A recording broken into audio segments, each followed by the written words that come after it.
hating on Lesbian Space Princess won't make the cool kids online like you. The film, which came out about a year ago, has primarily become the punching bag of the internet, as many LGBTQIA-friendly animated projects tend to do. However, the primary people getting mad at are both fandoms and queer audiences. And yes, that overlap is large, but bear with me on this one. The movie focuses on the titular space lesbian princess, Syra, a sad, mopey 23-year-old space princess lesbian, who on her birthday experiences a breakup with her first girlfriend of 2 weeks, and fails to conjure a magic axe with her lesbian alien powers. Have I lost you yet? Let's keep going. Her ex gets kidnapped by straight white malians, get it? It's male but an alien. There's a lot of puns in this movie, I'm not sure you can tell. Who want to use Syra's magic lesbian axe to power a chick magnet so they can get laid. So Syra goes out to save her ex and learns ultimately that the true value of her personhood comes not from being in a relationship,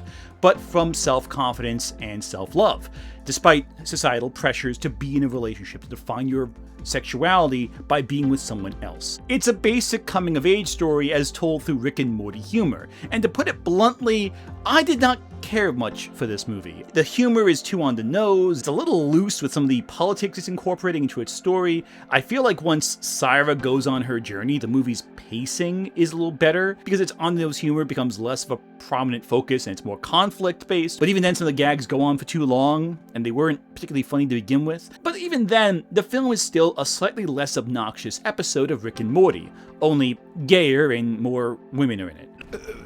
But unlike Rick and Morty, which has tons of Warner Brothers bucks behind it, this movie is an independent Australian production. Though picked up by Netflix, there is no major studio behind this feature. It's an indie project made by indie artists. So it kind of feels weird that the big fandoms with all the money behind them are piling on a cheap little project to make themselves look better by comparison. I watched all of Lesbian Space Princess and it is a 2 out of 10 movie. This film sucks. Everyone's talking about it, and I'm going to explain why. When they said Lesbian Space Princess was hot, steamy shit, they were not kidding. The animation is terrible. It looks like something I would find on a YouTube video, not a movie that's coming out in theaters. How come her hair is behind her eyebrows, but in front of her eyes? While low budget is no excuse for any shortcomings, it does feel a little off-putting how often its animation style, which is simplistic and not super complicated, is the focus of criticism. Its character designs remind me of old-school Adult Swim shows, like home movies, yet it's given more scrutiny than even those larger profile projects. I tried to just do something strange that you wouldn't expect. Yeah. Ray Rodriguez, the creator of High Guardian Spice, took the blue sky in response to the backlash that Space Lesbian Pirates was getting to state what many older animation fans are already thinking, that Space Lesbian Bounty Hunters is getting the High Guardian Spice treatment. High Guardian Spice, for those who don't remember, was the first of Crunchyroll's announced original projects. Crunchyroll did promote the project early on, before they had anything to really show for it. No animation, no nothing, just a discussion about the production of the show. The promo, which touted about how the show featured an all-female writing crew and was overtly queer behind the scenes and in front of the camera, got a lot of reactionaries angry. They hadn't seen a single scene of the show yet, and already they decided the show was the worst thing ever. It didn't help that Crunchyroll absolutely undercut production by limiting the show's budget and production timeline, making it very difficult to get the show done in the way the crew wanted. Is this because they had little faith in the project to begin with, or the backlash spooked them, or for some other reason? I can't really tell you. I can tell you people believe, but that's speculation. But then the show came out. And, it wasn't She-Ra. It didn't spawn a huge fandom that could defend it, it didn't draw in enough young fans, and that was kinda it for High Guardian Spice at Crunchyroll. Though the show has had defenders over the years, especially in certain animation circles, it never really got the same defense that other shows like Steven Universe or She-Ra did when they faced backlash. Particularly backlash from its target audience as heralded by... we're not saying her name. But this film, Lesbian Space Runaways, Revolutionary Space... I can't come up with these fast enough. I was a gag initially because I made a mistake while recording, but I'm gonna stop it now because it's getting old. Space Lesbian Princesses is a far lower budgeted show than High Guardian Spice. Does all this mean the show is flawless? Well, no, obviously not. A lot has been said about this movie potentially being transphobic. The film associates lesbians with sex organs quite frequently. Lesbian Space, which is an actual region of space, ends around a giant planetary-sized... You get the idea.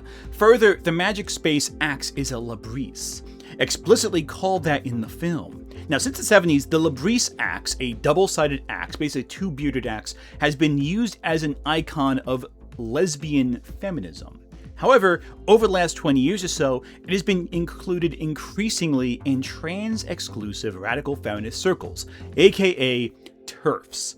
This has led some people to kind of argue its inclusion in the film is transphobic. However, to argue the symbol belongs to TERFs, I feel, is surrendering ground to a group that does not deserve an axe that has been significant since the days of ancient Greece. One erroneous detail being spread around, especially on critical circles against the film, is that Syra, the space lesbian princess, kills a trans woman trying to steal the labrise, which some see as a TERF dog whistle. They then go to meet Willow, the person who was defending the princess online, and Willow teaches the loser how to summon her labris, but then immediately betrays her and attempts to steal it for themselves, unable to get one naturally. This is interesting, because here is the scene that I've seen the most people debate if this movie is transphobic or not about. Willow is voiced by a drag queen, so the argument could be made that the character is just a drag queen. But within the film, everyone they come across, the main characters and Willow themselves, only ever refer to Willow with feminine pronouns, making it believable and even probable feeling that within the script, Willow is simply a trans woman.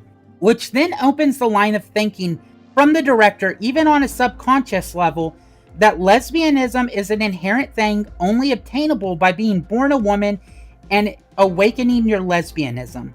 And that the only way for the scary trans woman to have one is to trick lesbians to get them off guard and then steal their symbol of lesbianism from them, to take it for themselves. Except that doesn't happen in the film. The character they're talking about is a drag queen, not a trans woman, it's a guy. It's kind of a whole thing. Drag forms have been around for a while. Also, the labrise doesn't kill the drag queen. They're alive at the end of the credits and being social with Syra, so apparently no bad blood is lost come the end of the film. This means the scene in question doesn't actually happen the way critics are saying, but I mean, you could make an argument that the scene is still including some trans-exclusionary elements to it, that it is transphobic in some way. Why change the context of the scene?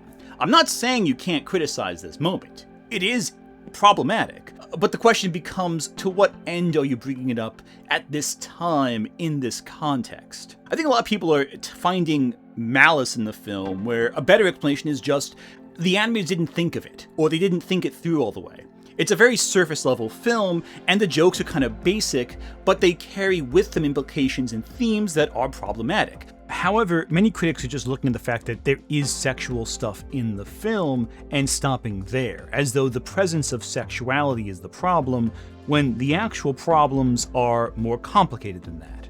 The movie is extremely sexual, which sucks because lesbians are already over-sexualized. For example, the straight white Malians, they're secretly gay, it turns out, and the plot's resolved by saying, hey, why don't you guys all make out with each other instead of trying to find chicks that don't want you? Goofy little ending, right? But what does that imply about the Malians? On one hand, this gag can be just dismissed as a joke about incel culture. A lot of incels are more obsessed with looking at other men and describing how men are beautiful than talking about women. Now, does that mean that all people who are bigoted and hurt lesbians are secretly gay themselves and compensating for their gayness to hide that? Or is it feeding into the dangerous myth that all people who are homophobic are secretly gay, when in actuality there's more than that going on? There's a lot of societal reasons that trigger homophobia. Well, the simple answer is there is no message, seemingly.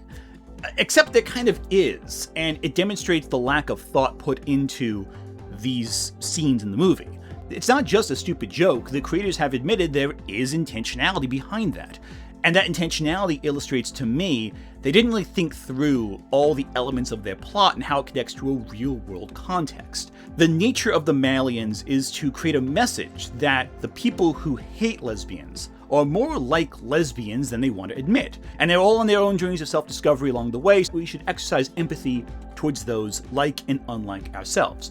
Which, considering that incels are actively promoting tangible violence against marginalized people, that's not very well thought out, is it? Because if you say they're more alike than you think, that means that the dangerous sides of them are also inherent in communities that are being targeted by that. And until we get lesbian Elliot Rogers, maybe let's not say we're not so different, you and I. At least not the way we do it here. In fact, going further than that, it turns out everything I was saying about the Labrise and the trans-exclusionary feminism, that was all considered by the creators early on, meaning the accounts of transphobia are undermined by the text itself. Though I admit I didn't pick up on any of this when I first watched the film. I had to do research outside the film itself to see all this, so it's not necessarily evident in the final product, but it was considered and included by the creators. But then again, they didn't think it through, is the problem. On the surface, it's not a bad message. It's just when you take the implications of what that reference is, it becomes problematic. I mean, but there's an extended joke about the straight white Malians not knowing the difference between lesbians and thespians. So this movie's not John Waters' satire here. It's not that clever. And you have to kind of accept this is a dumb movie that's not that clever. It's not, but we wouldn't scrutinize jokes in other shows with this level. I mean, there's jokes that are overtly bigoted in other cartoons that are very successful that we give a pass to.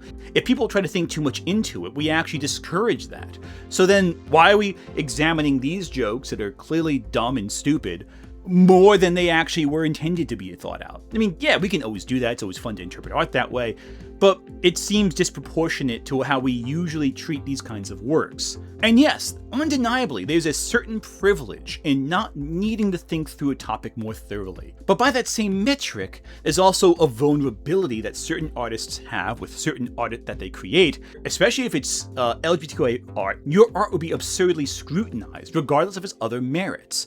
And so you gotta be a little critical, but you can't be overly critical to some works and not exercise that same level of criticism towards others. See, I would prefer to unpack all the imagery of this film, to discuss how its superficiality overlooks real-world connotations. But doing that, I think, will feed into the dogpiling this film is getting. See, dogpiling turns all discussion like this into a stupid all-in or all-out debate, when most critical analysis is murky and complex. No film is without sin, but there is a time and a place to discuss them. And the time and the place to discuss them is not when it's being dogpiled by people who are acting in bad faith, because they will take your good faith critiques and reinterpret it in the worst possible way. It also doesn't help that many good faith critics, I think they're good faith anyway, are getting details wrong, which feeds into the dogpiling. I'm going to use this video by Nick Starlight from TikTok to illustrate my concerns, not because this is the only person saying it, but because this was widely shared. Like, look at the like ratio here, and it's a good example of a few big picture issues I'm having here. The film doesn't even pass the Bechdel test, for as woke as it is. For context, the Bechdel test requires that two women talk to each other about anything other than a man, alright? No, the film completely passes the Bechdel test. Now, most of the film passes this, no problem. It is this scene here that fails it. This is important because it is a feminist ideal. Like, this film constantly talks about lesbianism and loving women and women power, but it can't even pass one of the most iconic uses of tests in film. I mean, this is literally taught in college classes. Just because there's one scene a person talked about a man does not mean the whole film fails the Bechdel test. And even if it did fail the Bechdel test, that's not a good metric of anything, because there's a lot of movies that are really good, with really good female characters, that fail the Bechdel test. For example, the first Star Wars film. Princess Leia was a great female character. That film fails the Bechdel test. Syra learns absolutely nothing. She doesn't change for the better or nothing. She just is single and goes home. That's it. There's no moral, there's no lesson, there's no nothing.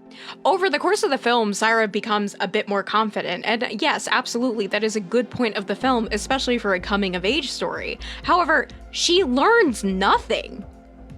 We are introduced to Syra as, I am obsessed with my girlfriend, and at the end of the film, we are left with a character who doesn't learn anything about that obsession at all. Some critics have said Syra doesn't undergo an arc. She does. Like, completely. It's a complete arc, I'm gonna tell you. I was expecting a lot of nuances about the queer experience in this movie. Unfortunately, there was none of that. But what it unironically did was show the depiction of making sexuality your entire personality and a defining characteristic of you, the likes of which is a major reason why people are shitting on the movie from the title alone. Nevertheless, the movie is hot, steamy ass. But just because it's garbage doesn't inherently mean that all of queer art is bad, the likes of which I see a lot of fans pushing but isn't inherently true. It's just in this specific case in particular, the movie is really, really bad. But most importantly, the fact that the film is overtly gay and proudly gay is not a flaw in the film, it just makes you uncomfortable. And that's a problem with you, not with the film itself. It's funny that the same weekend this film came out and blew up on social media, there was the whole Petra Parker fad. For those who don't know, Petra Parker is a fan-made trans alternate version of Spider-Man that became very popular after Brand New Day's release. Why did this come out?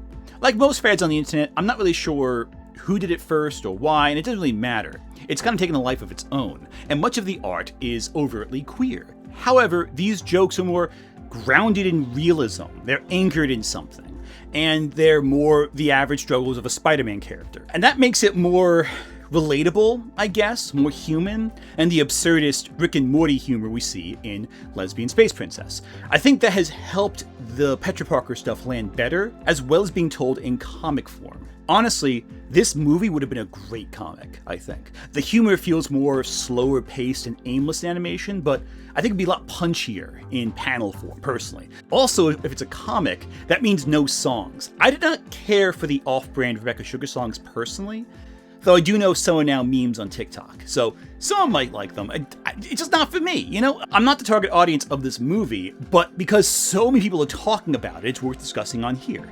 Look, this movie has problems, yeah, but I wouldn't put it in the bottom 10 of films I've seen this year. I know it came out last year, but I saw it this year. What are you gonna do? I mean, it's not Melania, it's not Mercy, it's not Ice Cream Man, it's not Citizen Vigilante, it's not Young Washington. I can't come up here and pretend it's some undiscovered masterpiece. I can't even pretend it's really good. I can't even recommend it to you. But it's also not the worst thing in the world. It's mid. And it's no better and no worse than the average show on Adult Swim that filled time between the shows you actually wanted to watch that you kind of watched while it was there. Why does anyone give a fuck about this? This movie shouldn't be a queer martyr. It shouldn't be sacrificed upon the altar of art for anyone else's sakes. But because there's so many other fandoms and so many other groups attacking this movie, I gotta ask why. They haven't watched it. They've demonstrably not watched it, so it has nothing to do with the quality of the film. They're dogpiling it because other people are dogpiling it, and those people are dogpiling it because someone else is dogpiling it, and someone told you to hate it, so you're hating it. Fandoms of shows with queer themes are attacking this en masse. The Amazing Digital Circus, Has Been Hotel, Invincible, The Owl House, Steven Universe, every Yuri anime fandom out there. They've all just dove in to attack this film like a smorgasbord. All these fandoms have converged on this movie, as if attacking it means people will stop having bad faith criticism of their shows. I gotta tell you, they won't. Once they're done with this attack on this movie, they're just gonna go back to beating your shows down more.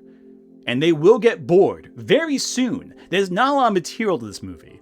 A lot of you are saying that the movie depicts queer identity the wrong way by being so overt about it. But then you get mad when shows like, say, Steven Universe, due to studio interference, can't present queer characters overtly.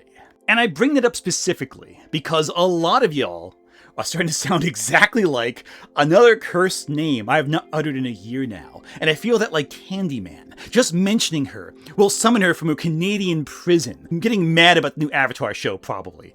But a lot of you kids yelling about this movie, acting like it's the worst thing of all time, an attack on everyone, the most offensive thing ever, a lot of y'all sound exactly like Lily Orchard. And no, I'm not kidding. I'm not being hyperbolic. A lot of you do. Lily Orchard heralded herself as the self-appointed queen of what it was to do rep correctly, the right way, not to include fascism in your cartoons or problematic material, and in the process, misrepresented the material to all her audience who didn't watch it either or half remembered it. She understood media in extreme terms to the point where she didn't really understand it all that well.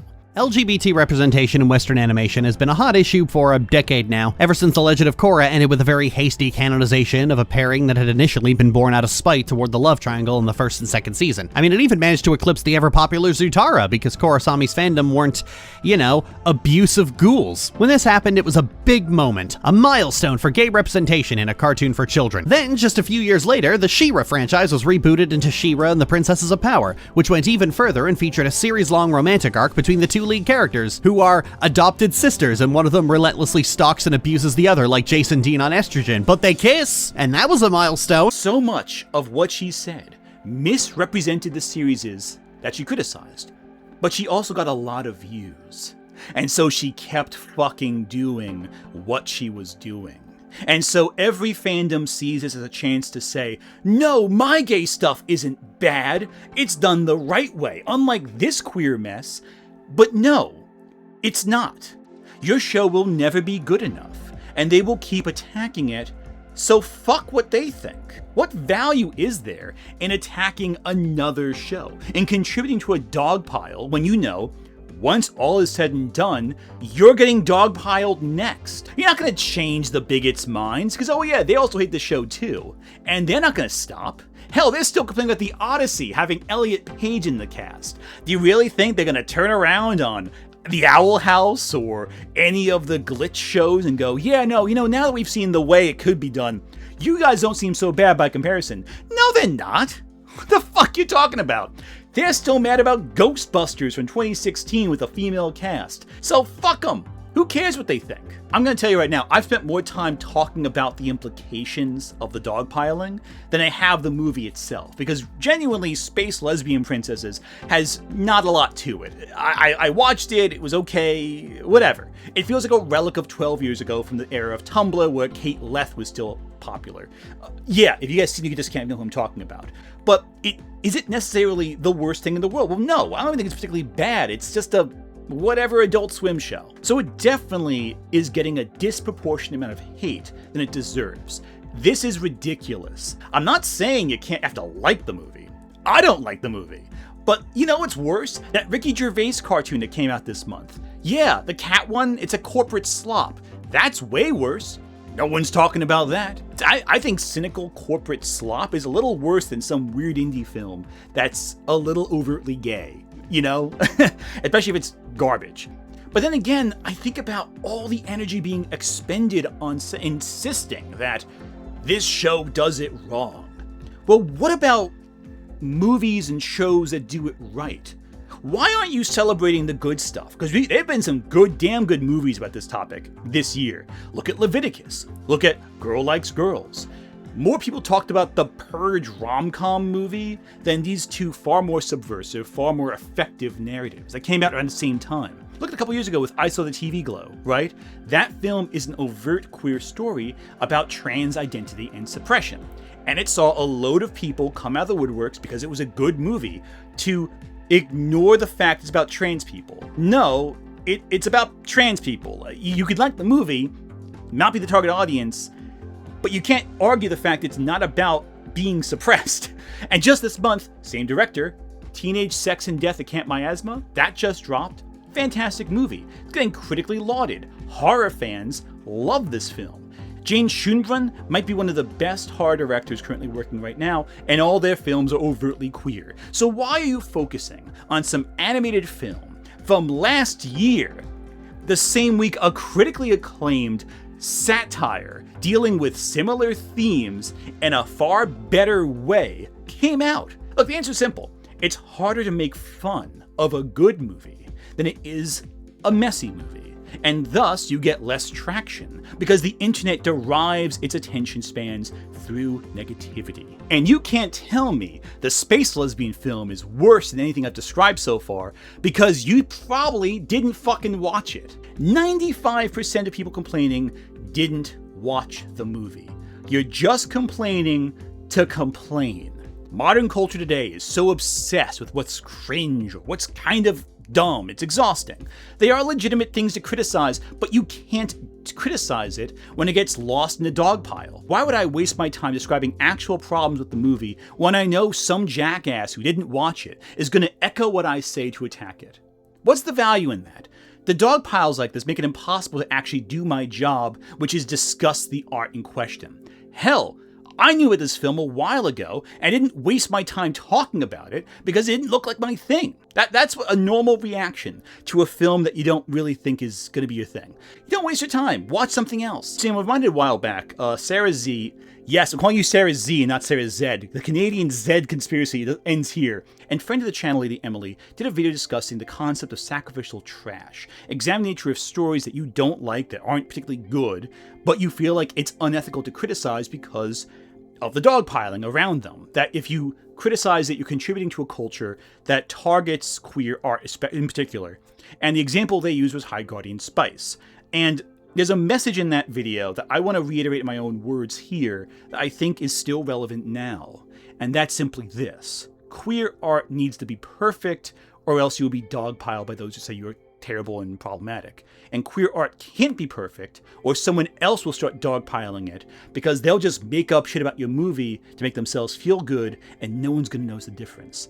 And the fact that so many queer critics want to be the next Lily Orchard, to become famous for criticizing queer art, is kinda sad. Don't be Lily Orchard, is what I'm getting at.